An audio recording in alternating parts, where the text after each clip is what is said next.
Assalamualaikum warahmatullahi wabarakatuh. Perkenalkan, kami dari kelompok Dialek Malangan yang beranggotakan saya, Aisyah Fitri Nur Pangestuti, NIM 216151040. Saya Elon Fahira Asyara dengan NIM 216151042. Dan saya, Sofiul Ana dengan NIM 216151050. Di sini kami bertiga akan memperagakan bagaimana dialek Malangan sekaligus analisisnya. Tonton terus ya.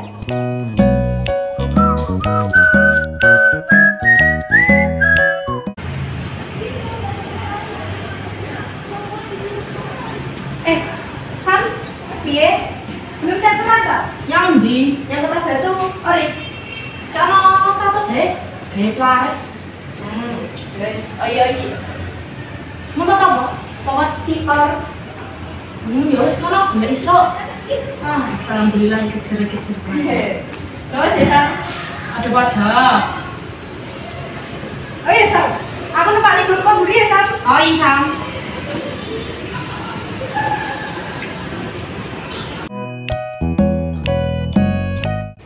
Osop Kiwalan Ngalaman atau Basa Walikan Malangan merupakan variasi bahasa dialek asal Malang sebagai identitas lokal masyarakatnya. Osop Kiwalan Ngalaman dalam tinjauan historisnya pertama kali dicetuskan oleh tokoh gerilya rakyat kota atau GRK Suyudi Raharno sebagai kode sandi untuk membedakan antara pihak musuh dengan sesama pasukan GRK saat terjadi agresi militer Belanda 1 dan 2 di Malang. Osop Kiwalan Ngalaman atau Basa Walikan Malangan ini memiliki beberapa karakteristik, yaitu diantaranya yang pertama, posisi huruf dalam kata dibalik.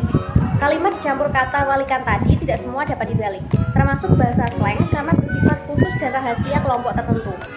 Kemudian hasil dari pembalikan kata harus terdengar maskulin. Untuk bisa dibalik, kata dipilih yang mengandung unsur yang enak didengar, misal pecel jadi lecep. Adapun dalam perkembangan Osop Kiwalan Ngalaman saat ini terdapat 8 pola tuturan.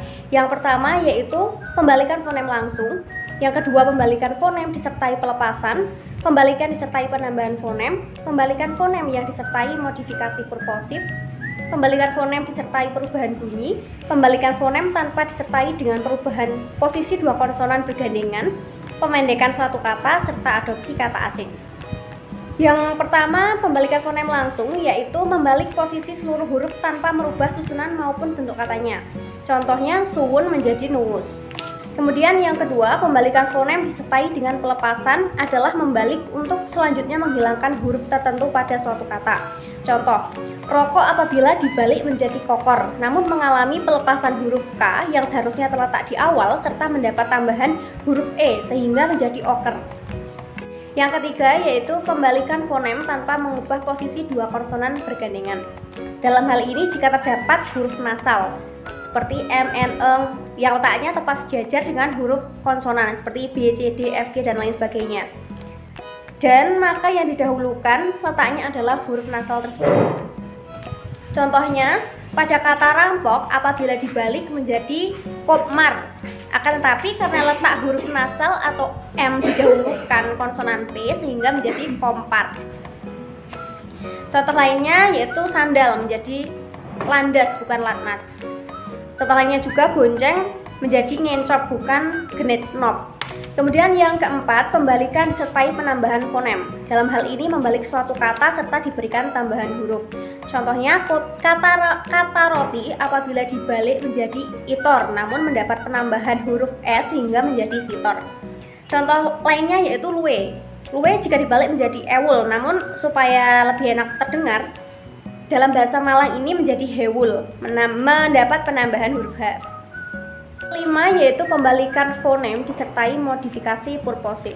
Dalam hal ini apabila pembalikan kata dirasa sulit serta tidak pas untuk diucapkan, maka dibutuhkan pembalikan huruf yang disertai dengan modifikasi secara purposif atau setepatnya.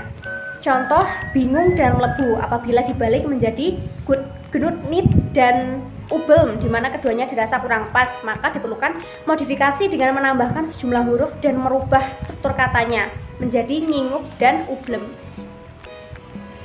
Kemudian yang keenam yaitu pembalikan fonem disertai perubahan bunyi.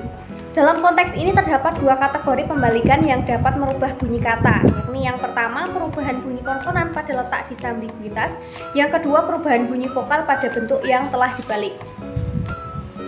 Contoh kata bayar jika dibalik menjadi rayap menggunakan huruf B untuk bentuk tertulisnya, sedangkan bentuk lisannya terdapat perubahan huruf terakhir yang semula B menjadi P. Contoh lainnya, gadis jika dibalik menjadi sidak, namun dalam penerapan pembalikan fonem disertai perubahan bunyi ini, huruf G diganti dengan huruf K. Kemudian yang ketujuh yaitu pemendekan kata atau yang disebut dengan istilah abrevasi. Adalah pemenggalan satu hingga beberapa bagian dari leksikal dasar atau leksem menjadi bentuk baru dengan kedudukan sebagai sebuah kata.